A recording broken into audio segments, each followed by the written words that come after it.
Hi everyone, welcome back to my channel RMB EduTech. আশা ৰাখিছো আপোনালোক সকলোৱে ভালে আছে আৰু আজিৰ এই ভিডিঅ'টোত আমি আলোচনা কৰিব লৈছো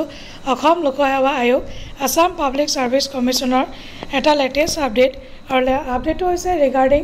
interview viva post for the post of lecturer DIETs আৰু list of candidates whose applications have been accepted rejected for the post of lecturer তেওঁলোকে দি দিছে curriculum material development and evaluation accepted rejected list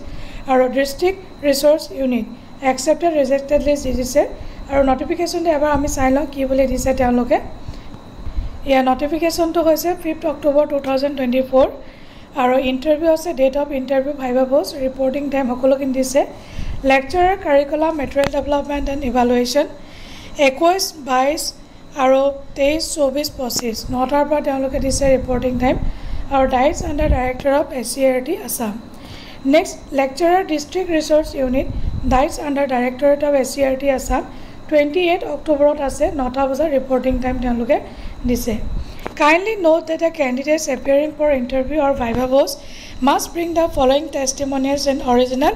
along with self-attested photocopies. Original or logote আপোনালোকে self-attested photocopy লৈ যাব HSLC পৰা আদি কৰি আপোনালোকে যিমান মাৰ্কশিট আছে লৈ যাব লগতে ডিক্লাৰেশ্যন ফৰ্ম এই ডিক্লাৰেশ্যন ফৰ্মখন আপোনালোকে APRC সাইটত গৈ ফৰ্মছত পাব আৰু বাকি যিকোনো ডকুমেন্টছ আপোনালোকৰ যেখিনি ৰেলেভেন্ট ডকুমেন্ট হেখিনি আপোনালোকে লৈ যাব আৰু accepted rejected listখন তেওঁলোকে দিছে ইন দা ৱেবসাইট আৰু ইনটিমেশন letters will be uploaded on 18th of October 2024